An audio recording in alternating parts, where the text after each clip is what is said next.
বৃন্দাবনের ধুলোবালিতে আজও এক অদ্ভুত গন্ধ পাওয়া যায়। লোকে বলে এটা কেবল মাটির গন্ধ নয়, এতে মিশে আছে স্বয়ং গোবিন্দের শ্রীঅঙ্গের চন্দন। ফাল্গুন মাস আসন্ন, গাছে গাছে নতুন পাতা আর বাতাসে শিমুল পলাশের রেণু। কিন্তু আজকের সন্ধ্যাটা একটু আলাদা।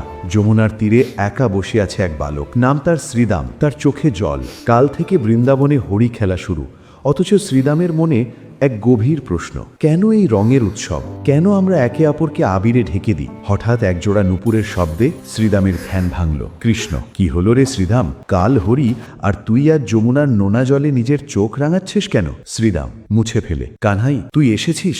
দেখ না, সবাই বলে হরি মানে আনন্দের উৎসব, কিন্তু আমি দেখি এই রঙের নিচে মানুষের আসল চেহারাটা হারিয়ে যায়। কেউ লাল, কেউ সবুজ, সবাই যেন মুখোশ পরে ঘোরে। এই মিথ্যে রঙের খেলা আমরা কেন খেলি রে? কৃষ্ণ যমুনার জলে পা ডুবিয়ে বসলেন। শ্রীধাম, তুই কি জানিস প্রকৃতি কেন নিজেকে সাজায়? এই যে পলাশ ফুটেছে, আকাশ নীল হয়েছে, যমুনার জল শ্যামল, এগুলো কি প্রকৃতির মুখোশ?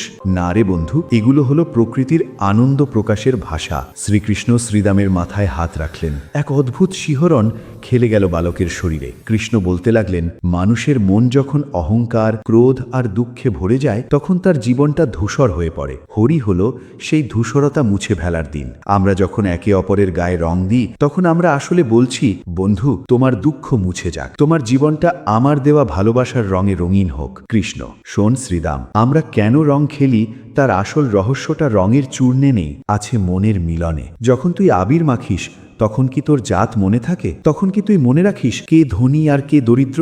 না, রঙের নিচে সবাই সমান। এই যে সাম্য, এই যে ভেদাভেদ ভুলে যাওয়া, এটাই তো আমার আসল প্রেম। শ্রীদাম, কিন্তু কানহাই, তোর গায়ের রং তো নীল, কোনো আবিরই তো তোর এই রং ঢাকতে পারে না, তবে কি তুই এই খেলার বাইরে? কৃষ্ণ একটু রহস্যময় হেসে, আমার রং হলো প্রেমের রং।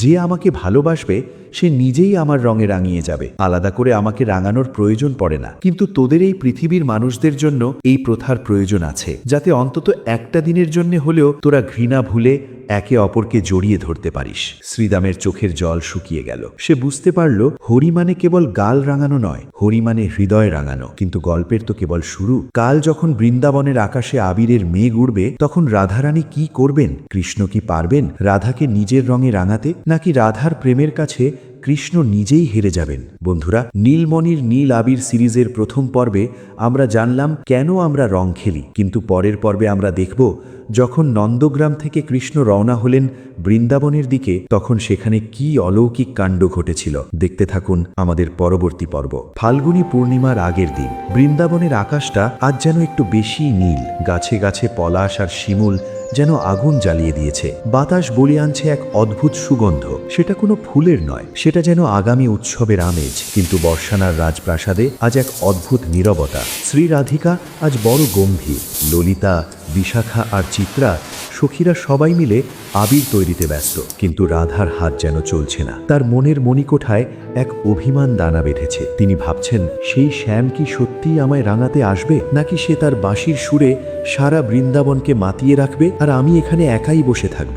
ললিতা, কি হলো রাধে? কাল হরি আর তোর হাতের পিড়িতে এখনো রঙের ছোঁয়া লাগলো না? দেখ, আমরা কেশর ফুটিয়ে কত সুন্দর হলুদ রং করেছি, আর এই দেখ পলাশ ফুল শুকিয়ে তৈরি করা আমাদের লাল আবির। সারা বৃন্দাবন রাঙবে কাল, আর তুই কি শুধু সাদা শাড়িতেই বসে থাকবি? রাধা দীর্ঘশ্বাস ফেলে, ললিতে, যার গায়ের রং নিজেই মেঘের মতো নীল, তাকে কোন রং দিয়ে রাঙাবো বলতো? পৃথিবীর সব রং তো তার চরণে লীন হয়ে যায়। আমি চাই এমন এক রং যা দিলে সে আর পালিয়ে যেতে পারবে না, সে আমার মনের রঙে রাঙবে। ওদিকে যমুনার ওপারে নন্দগ্রামের সাজ সাজ রব। কৃষ্ণ তার সখাদের সাথে গোল হয়ে বসেছেন। সুবল, অর্জুন আর মধুমঙ্গল সবাই পরিকল্পনা করছে কাল কিভাবে বর্ষানার গোপীদের চমকে দেবে। মধুমঙ্গল তো হেসেই কুটিপাটি। সে বলছে, কানহাই, কাল কিন্তু আমরা রাধারানীর ঘরের মাখন সব রঙের বদলে নিজেরা সাভার করব। কিন্তু কৃষ্ণ হাসলেন।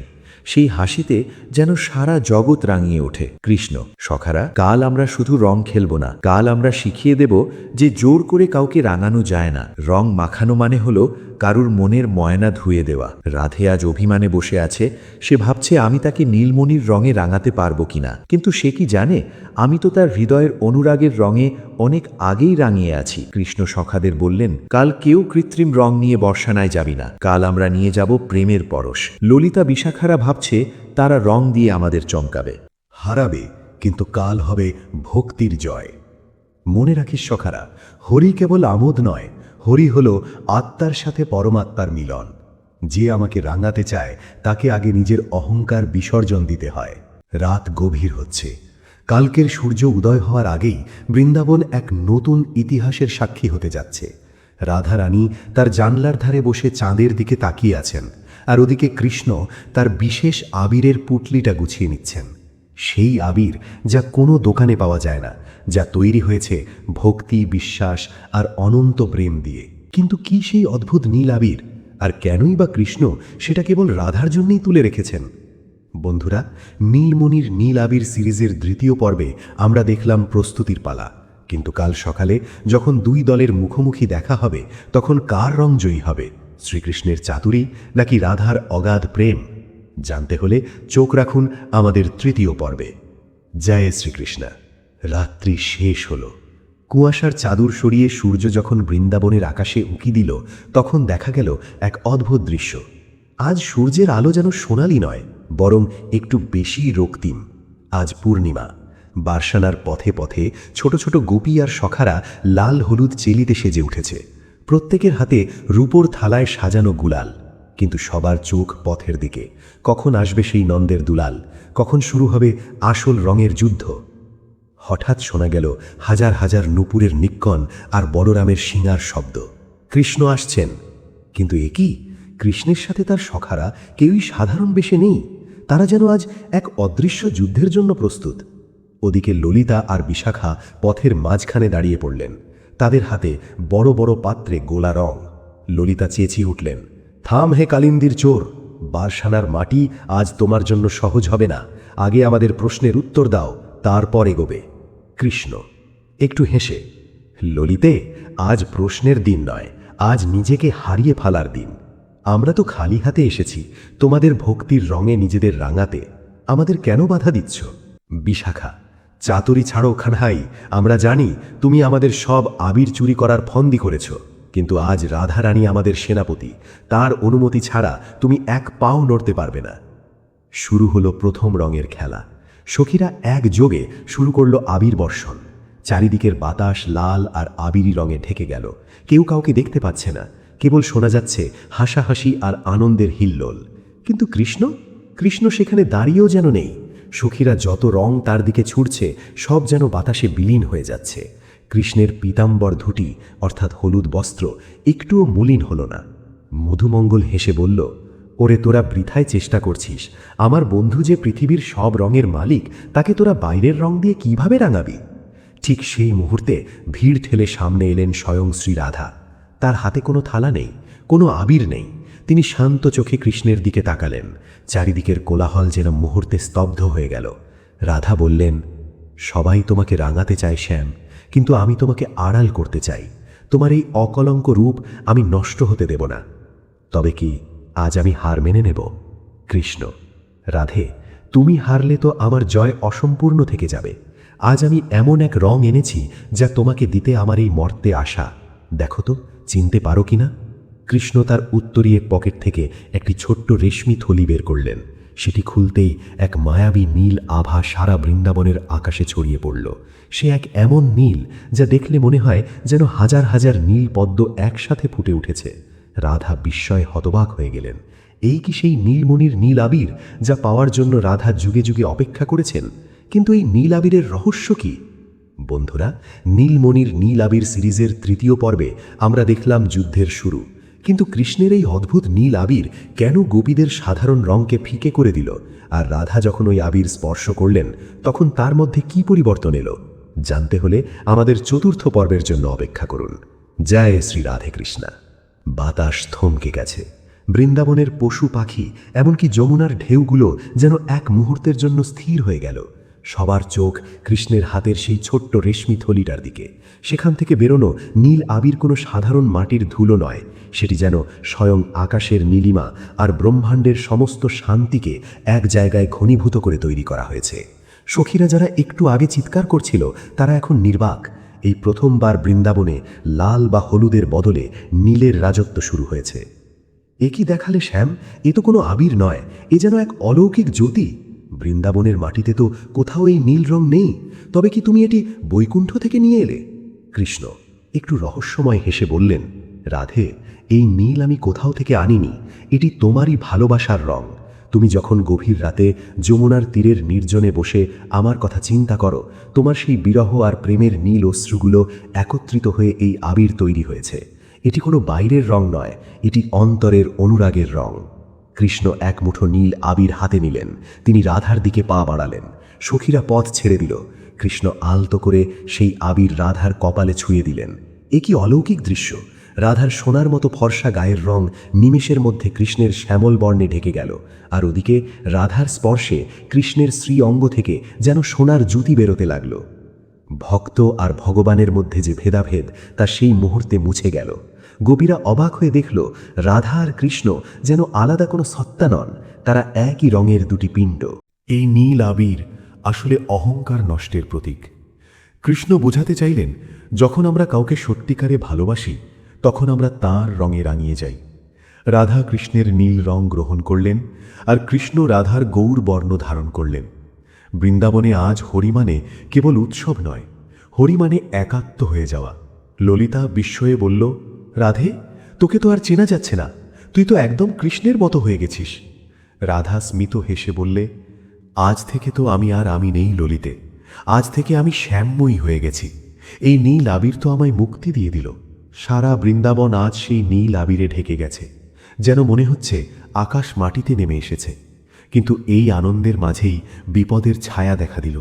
দূরে মথুরার দিক থেকে এক কালো মেঘ ধেয়ে আসছে। কংসের চরেরা কি এই আনন্দ উৎসব সহ্য করবে, নাকি কৃষ্ণের এই প্রেমের রঙকে ম্লান করতে তারা কোনো নতুন ষড়যন্ত্র করছে? বন্ধুরা, নীলমণির নীল আবির সিরিজের চতুর্থ পর্বে আমরা দেখলাম রাধা কৃষ্ণের একাত্ম হওয়ার মুহূর্ত। কিন্তু এই অলৌকিক রঙের খেলা কি নির্বিঘ্নে শেষ হবে? কংসের পাঠানো অসুররা কি বৃন্দাবনের এই পবিত্র আবিরকে কালিমালিপ্ত করতে পারবে? জানতে হলে আমাদের পঞ্চম পর্বের জন্য অপেক্ষা করুন। ভিডিওটি ভালো লাগলে লাইক দিয়ে শেয়ার করুন। জয় শ্রীকৃষ্ণ। বৃন্দাবনের আকাশ যখন নীল আবিরে ঢেকে গেছে, যখন রাধা আর কৃষ্ণ প্রেমের এক পরম মুহূর্তে লীন হয়ে আছেন, ঠিক তখনই উত্তর দিক থেকে এক কালো ধোঁয়া ধেয়ে এলো। মথুরার অধিপতি কংসের হিংসে আজ সীমা ছাড়িয়েছে। সে জানে এই প্রেমের রং যদি একবার সারা বিশ্বে ছড়িয়ে পড়ে তবে তার ঘৃণার শাসন স্তব্ধ হয়ে যাবে। তাই সে পাঠিয়েছে তার সবচেয়ে ভয়ঙ্কর মায়া বিষাসুর, যার কাজ হল আনন্দকে বিষাদে পরিণত করা। মুহূর্তের মধ্যে বাতাসের আবিরের সুগন্ধ পাল্টে এক কটু গন্ধে ভরে উঠল। হঠাৎ দেখা গেল সখীদের হাতের সোনারঙা আর লাল আবিরগুলো ছাইয়ের মতো ধূসর হয়ে যাচ্ছে। যে যমুনার জল একটু আগে শান্ত ছিল তা হঠাৎ উথাল পাথাল করতে শুরু করল। গোপীরা আতঙ্কিত হয়ে চিৎকার করতে লাগল, কানহাই, এ কি হচ্ছে? আমাদের উৎসবের রং কেন কালো হয়ে যাচ্ছে? বিষাসুর তার মায়াবী নিঃশ্বাসে বৃন্দাবনের পলাশ ফুলগুলোকে শুকিয়ে ফেলতে শুরু করল। রাধারানী দেখলেন তার শ্রীঅঙ্গের সেই পবিত্র নীল আবিরও যেন ম্লান হয়ে আসছে। অশুভ শক্তি যখন আক্রমণ করে তখন প্রথম আঘাতটা আসে মানুষের বিশ্বাসের ওপর। কৃষ্ণ, তোর প্রেমের রং দিয়ে তুই এই ধুলোবালি রাঙাতে পারিস, কিন্তু কালনাগের এই বিষকে তুই কি দিয়ে আটকাবি? আজ বৃন্দাবন হবে শ্মশানের মতো রংহীন। কৃষ্ণ দেখলেন তার প্রিয় বৃন্দাবনবাসী ভয়ে কাঁপছে, কিন্তু তার মুখে সেই চিরাচরিত শান্ত হাসিটি তখনও অম্লালীন। তিনি রাধার হাত ধরলেন এবং বললেন, রাধে, ভয় পেও না। অন্ধকার কেবল আলোর অনুপস্থিতি মাত্র। বিষ কেবল তখনই কাজ করে যখন হৃদয়ে ভয়ের স্থান থাকে। আমার ওপর বিশ্বাস রাখো। কৃষ্ণ তার বাঁশিটি হাতে তুলে নিলেন। এবার তিনি বাজালেন এক নতুন রাগ, যা ধ্বংস নয় বরং সৃষ্টিকে জাগিয়ে তোলে। কৃষ্ণ, অসুর, তুই জানিস না যে রং হৃদয়ের গভীর থেকে আসে তাকে বাইরের কোনো বিষ স্পর্শ করতে পারে না। আমার এই নীল আবির তো মাটি দিয়ে তৈরি নয়, এ তো ত্যাগের অগ্নিতে শুদ্ধ হওয়া প্রেম। কৃষ্ণের বাঁশির সুরের সাথে সাথে তার শ্রীঅঙ্গ থেকে এক তীব্র নীল জ্যোতি নির্গত হতে লাগল। সেই জ্যোতি যেখানেই স্পর্শ করছে বিষাসুরের কালো ধোঁয়া সেখানে আবিরে পরিণত হচ্ছে।